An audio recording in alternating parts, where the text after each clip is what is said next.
ඉතින් මේ සැප්තැම්බර් මාසයේ 16 අඟහරුවාදා කොළඹ දිස්ත්‍රික් කාර්යාලයේ පැවති විශේෂ වැඩසටහනකට ප්‍රවාහන අමාත්‍යවරයා එකතු වෙමින් මෙන්න මෙහෙම කියනවා. ශ්‍රී ලංකා ගමනාගමන මණ්ඩලයේ පොදු ප්‍රවාහන සේවය සඳහා නුදුරේදීම කාන්තා රියදුරුවරියන් සහ කොන්දොස්තරවරියන් බඳවා ගන්නා බවට. ඉතින් සාමාන්‍යයෙන් අපි දන්නවා බොහෝ කාන්තාවන්ට ස්කූටරයක් පැදන් යාමේ දුෂ්කරතා තියෙනවා. ඉතින් මාත් කාන්තාවක් විදියට ඇත්තටම කාන්තාවන්ට පුළුවන් දේවලුත් තියෙනවා, කාන්තාවන්ට බැරි දේවලුත් තියෙනවා. ඒ වගේම තමයි පිරිමි පාර්ශවයටත් පුළුවන් දේවල් තියෙනවා, පිරිමි පාර්ශවයටත් බැරි දේවල් තියෙනවා.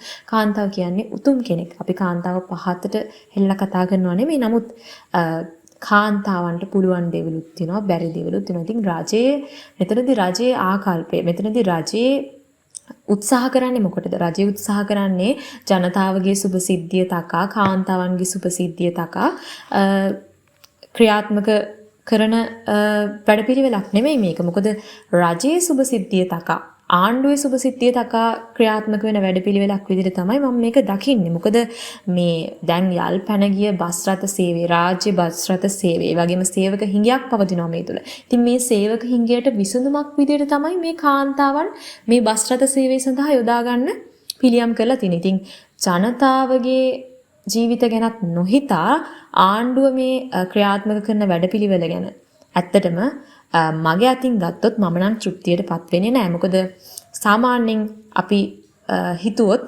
ඇත්තටම මේක කාන්තාවන්ට ගැලපෙන දෙයක් නෙවෙයි. ඉතින් ඔබේ අදහස මොකක්ද? පහලින් කමෙන්ට් කරන් යන්න.